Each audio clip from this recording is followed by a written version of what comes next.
Good afternoon students. Hindi व्याकरण में हम वर्ण विचार कर रहे हैं, जिसमें कल हमने वर्ण और स्वर की परिभाषा समझी थी कि स्वर किसे कहते हैं।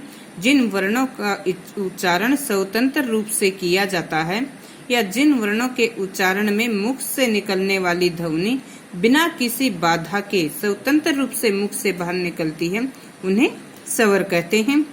आज हम देखते हैं स्वरों के भेद। स्वर के 3 भेद मुख्य रूप से माने जाते हैं। 3 भेद कौन से? हर्ष स्वर, दीर्घ स्वर और प्लुत स्वर। हर्ष स्वर वे स्वर होते हैं जिनका उच्चारण करते समय कम से कम समय लगता है। इनकी संख्या 4 होती है।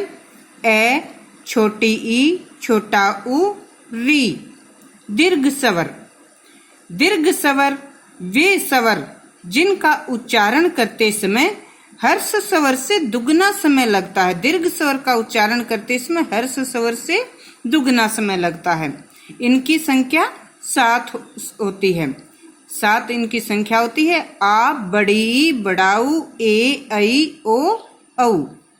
प्लुत स्वर वे स्वर जिनका उच्चारण करते समय हर्ष स्वर से तिगना समय लगता है, जैसे ओम। तो स्वरों के बारे में हमने जाना। स्वर के बाद में आगे हम व्यंजन को समझेंगे। तो व्यंजन के बारे में कल हमने पढ़ा था। व्यंजन की संख्या कितनी होती है? जैसे 33 होती है। अन्य स्वर ढ जैसे अन्य स्वर मिला दिए जाते हैं, या अयोगवा इनमें होते हैं। संयुक्त व्यंजन, आगत जो होते हैं, वर्ण होते हैं। तो इनके विषय में कल हमने पढ़ा था। आज हम व्यंजन की परिभाषा देखते हैं कि व्यंजन किसे कहते हैं। तो व्यंजन की 2 मुख्य विशेषताएं हैं। क्या? एक तो व्यंजन में वे वर्ण होते हैं जिनका उच्चारण स्वरों की सहायता के बिना नहीं किया जा सकता। वे वर्ण जिनका उच्चारण स्वरों की सहायता के बिना नहीं किया जा सकता, उन्हें व्यंजन कहते हैं। इसकी अन्य विशेषता क्या होती है कि व्यंजन जिन ध्वनियों के उच्चारण में श्वास वायु मुख के अलग अलग भागों से टकरा कर निकलती है। जिन ध्वनियों के उच्चारण में या जिन वर्णों के उच्चारण में श्वास वायु मुख के अलग अलग हिस्सों से, अलग अलग भागों से टकरा कर निकलती है, उनको व्यंजन कहते हैं। हमने देखा था ना, स्वर में तो स्वतंत्र रूप से बिना किसी बाधा के बाहर निकलती है वायु। यहाँ पर वायु मुख के अलग अलग हिस्सों से टकराकर जहाँ बाहर निकलती है, उन्हें व्यंजन कहते हैं। इनकी संख्या के विषय में कल हमने पढ़ा था। अब जैसे हमने कहा कि श्वास वायु मुख के अलग अलग हिस्सों से टकराकर निकलती है, तो उसी के आधार पर हम जैसे देखते हैं कि कै वर्ग है। व्यंजन में क्या होता है? पहला कै वर्ग होता है ना, कै, खे, गे, घे, डे, कै वर्ग। तो कै वर्ग में वायु कंठ से निकलते हैं। कंठ से बोला जाने वाला कै, देखो हम बोलते हैं ना कै, कंठ गले से अंदर से जैसे आवाज आती है, तो कंठे वर्ण भी इनको कहा जाता है। फिर है च, छ, ज, झ। तो च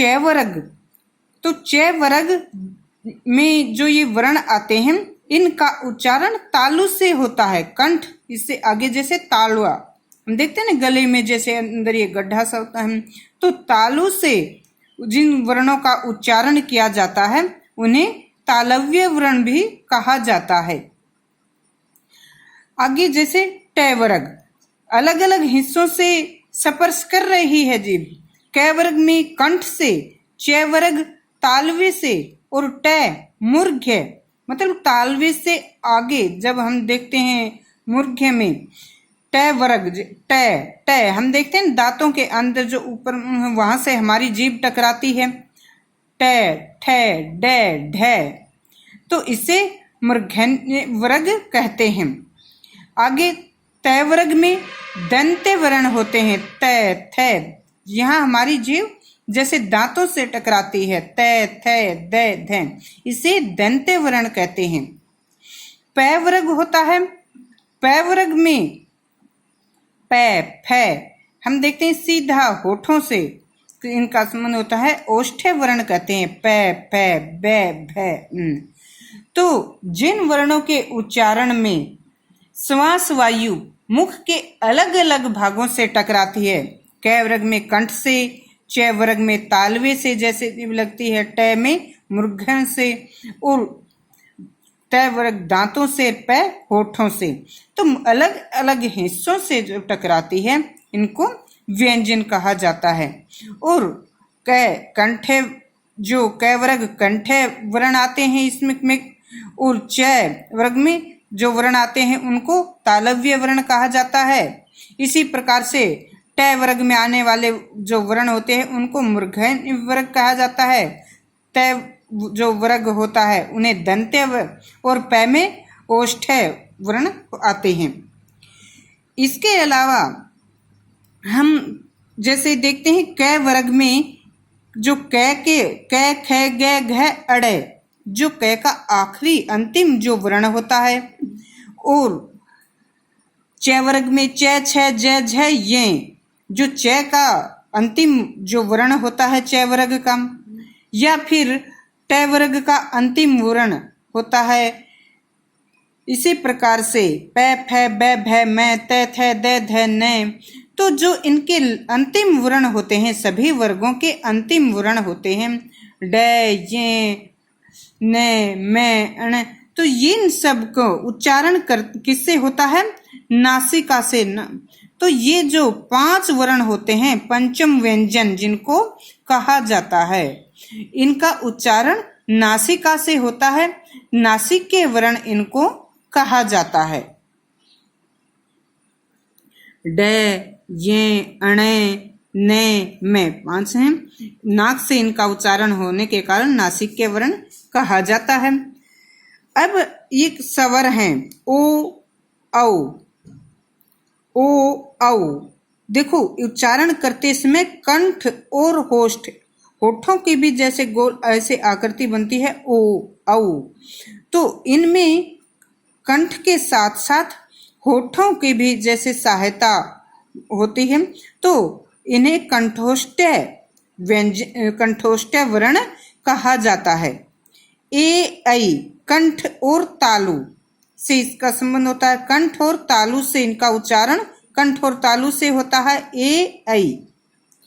इसी प्रकार हम देखते हैं वै वर्ण है, वै दांतों के साथ होठों के भी आकार बनता है, तो दांत और होठों से जिनका उच्चारण होता है वै, तो इनको दंतोष्ठ्य वर्ण कहा जाता है। कंठोष्ठ्य ओ औ, कंठ और तालु के ए ऐ, और दंतोष्ठ्य वै वर्ण होता है। अब हम बच्चों देखते हैं अंतस्थ व्यंजन कौन से होते हैं। अंतस्थ व्यंजन जो होते हैं, तो जैसे पहले तो हमने देखा था सपर्श व्यंजन कर रहे थे हम, व्यंजन की परिभाषा थी, इसके भेद कर रहे हैं सपर्श व्यंजन। सपर्श व्यंजन के बाद क्या आते हैं? अंतस्थ व्यंजन। अंतस्थ व्यंजन, तो अंतस्थ व्यंजन में कौन से व्यंजन आते हैं? जैसा कि इसका अर्थ ही स्पष्ट है, अंतस्थ मध्य में स्थित रहना, अंत से पहले मध्य में स्थित रहना। तो जिन व्यंजनों के उच्चारण करते समय, जिन व्यंजनों का उच्चारण करते समय जिह्वा मुख के विभिन्न भागों को पूरी तरह से स्पर्श नहीं करती है, मुख के भागों को स्पर्श नहीं करती है, बल्कि मध्य में ही स्थिर रहती है, बीच में ही रहती है, तो उन्हें अंतस्थ व्यंजन कहा जाता है। पहले स्पर्श व्यंजन, दूसरा पॉइंट अंतस्थ व्यंजन। जिन व्यंजनों का उच्चारण करते समय जिह्वा मुख के विभिन्न भागों से स्पर्श नहीं करती है, बल्कि बीच में ही मध्य में ही स्थिर रहती है। जैसे य, र, ल, व। य, र, ल, व ये 4 क्या हैं? अंतस्थ व्यंजन हैं। अंतस्थ व्यंजन के बाद उसम व्यंजन। उसम का अर्थ क्या है? गरम। तो जैसा कि नाम से ही स्पष्ट है, इसका गरम। तो कौन से व्यंजन, जिन व्यंजनों का उच्चारण करते समय मुख से गर्म वायु निकलती है, गर्म, जिन व्यंजनों का उच्चारण करते समय मुख से गर्म वायु निकलती है। और गर्म वायु कब निकलती है? जब इनका उच्चारण करते समय वायु रगड़ खाकर निकलती है। जिन व्यंजनों का उच्चारण करते समय वायु मुंह में रगड़ खाकर निकलती है, जैसे श, स, है, तो इनको उसम व्यंजन कहता है, क्योंकि इनके उच्चारण में वायु मुंह से रगड़ खाकर निकलती है और इसके कारण गर्म वायु हो जाती है, गर्म वायु मुंह से निकलती है, तो इसीलिए इनको उसम व्यंजन कहा जाता है। उसम व्यंजन कौन से हैं? स, है, य, ल, व अंतस्थ व्यंजन है। क, च, ट, प ये किस में आते हैं? स्पर्श व्यंजन में आते हैं। तो इन्हीं के आधार पर जैसे इनके दो भेद माने जाते हैं, व्यंजनों के दो भेद कौन से माने जाते हैं? अल्प प्राण और महाप्राण। उच्चारण के आधार पर ही व्यंजनों को दो भेदों में बांटा गया है। इनका उच्चारण किस आधार पर होता है? कौन से? अल्प प्राण और महाप्राण। अल्प प्राण, अल्प प्राण में कौन से व्यंजन होते हैं? जिन व्यंजनों का उच्चारण करते समय श्वास वायु की मात्रा कम होती है। जिन व्यंजनों का उच्चारण करते समय कम वायु जैसे मुंह से निकलती है, श्वास वायु की मात्रा कम होती है अर्थात कम वायु मुंह से निकलती है, उनको अल्प प्राण कहा जाता है। महाप्राण, महाप्राण में वे व्यंजन आते हैं जिनका उच्चारण करते समय अधिक मात्रा में वायु मुख से बाहर निकलती है। जिन व्यंजनों का उच्चारण करते समय श्वास वायु अधिक मात्रा में निकलती है उनको महाप्राण कहा जाता है।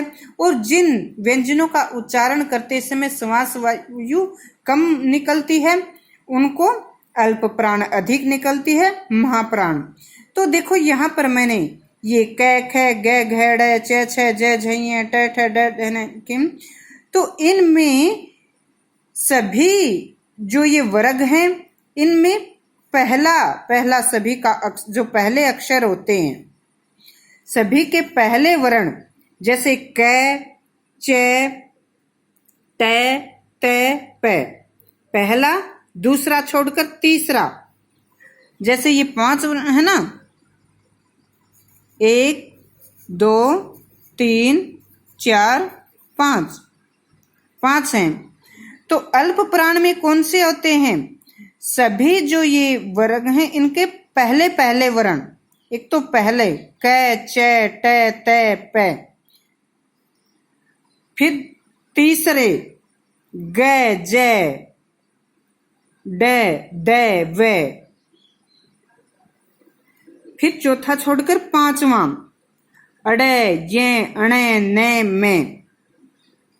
तो अल्प प्राण में कौन कौन से वर्ग आते हैं? अल्प प्राण में वर्ग का, प्रत्येक वर्ग का पहला, जैसे तीसरा और 5वां वर्ण आता है। प्रत्येक वर्ग का पहला, तीसरा और 5वां वर्ण आता है। तो इस प्रकार से इनको बना लिए हैं। इस वर्ग के जैसे ये आएंगे, पहला आएगा, तीसरा आएगा और 5वां। पहला, तीसरा और 5वां किस में आएंगे? ये आएंगे अल्प प्राण में।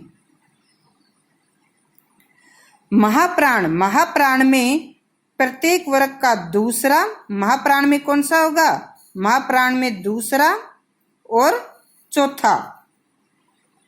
महाप्राण में प्रत्येक वर्ग का दूसरे और चौथे वर्ण महाप्राण में आते हैं। इसके अलावा अल्प प्राण में य, र, ल, व होते हैं और महाप्राण में स है, क्योंकि महाप्राण जिसमें अधिक मात्रा में वायु निकलती है स है, और कम मात्रा में वायु निकलती है य, र, ल, व। तो यहाँ पर हमने क्या जाना? हमने व्यंजन किसे कहते हैं? व्यंजनों के भेद स्पर्श व्यंजन किसे कहते हैं? अंतस्थ व्यंजन किसे कहते हैं? उपसम व्यंजन किसे कहते हैं? संयुक्त व्यंजन किसे कहते हैं? इसमें हमने जैसे संयुक्त व्यंजन जैसे दो वर्णों की सहायता से जो बने हो, अक्षय, तरय, ग, सरय। अक्षय क और अक्षय से जैसे ये बना है अक्षय। तरय तय और र से बना तरय, तय और र से तरय। ग ज और ये से, जैसे ये पहले भी आपको समझाया गया था। और शरय श और र से। तो यहाँ पर हमने व्यंजन के बारे में जाना है और आगे कल करेंगे।